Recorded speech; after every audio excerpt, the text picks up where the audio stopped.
जय श्री राधे कृष्णा। अब सुनते हैं सटतिला एकादशी की कथा बहुत ही संक्षेप में।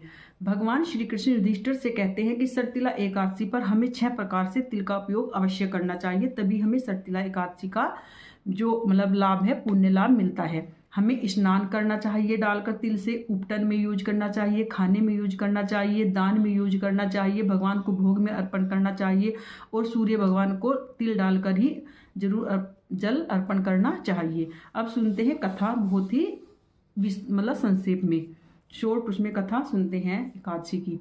तो एक ब्राह्मणी थी, वह बहुत ही पूजा पाठ तप किया करती थी, लेकिन पूजा पाठ व्रत करने के बावजूद वह कभी भी दान नहीं करती थी। ना उसने कभी अन्न का दान किया, ना वस्त्र का दान किया, कुछ भी नहीं था।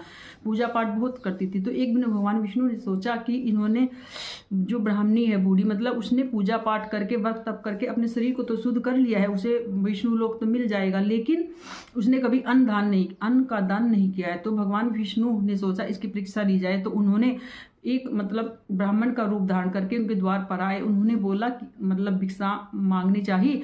तो ब्राह्मणी ने बोला क्या चाहिए? उन्होंने बोला कि भिक्षा चाहिए। तो उन्होंने क्या किया, एक मिट्टी का डला उनके पात्र में डाल दिया।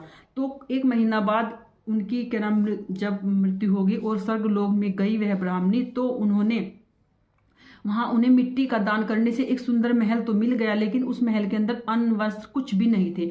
तो ब्राह्मणी ने सोचा ये यहाँ पर तो कुछ भी नहीं है। तो उसने भगवान विष्णु से पूछा कि मेरे साथ ऐसा क्यों है? तो उन्होंने कहा आप जाओ, और अभी जब देवलोक की इंद्रियां आपके पास आएंगी तो वह आपसे पूछेंगी, दरवाजा खोलने के लिए कहेंगी, तो आप बोलना पहले कि आप मुझे सटतिला एकादशी की व्रत कथा सुनाओ। तो बुढ़िया ने ऐसा ही किया, ब्राह्मणी ने। तो फिर उसने सटतिला एकादशी की व्रत कथा सुनी, तब उसे समझ में आया कि दान करना कितना ही आवश्यक है। फिर उसने बाद में सटतिला एकादशी का व्रत किया, दान पुण्य किया, वस्त्र दान, अन्नदान किया, तो उसकी प्रभाव से उसे सब कुछ मिला। तो हमें इस कथा से यह शिक्षा मिलती है कि हमें व्रत के साथ साथ दान अवश्य करना चाहिए, क्योंकि दान करने से हमारा धन कभी कम नहीं होता है। दान करने से हमारा धन और बढ़ता ही बढ़ता है और उसमें शुभता भी आती है। तो इसलिए व्रत पूजा के साथ हमें दान भी अवश्य करना चाहिए। सटतिला एकादशी की आप सभी को हार्दिक शुभकामनाएं।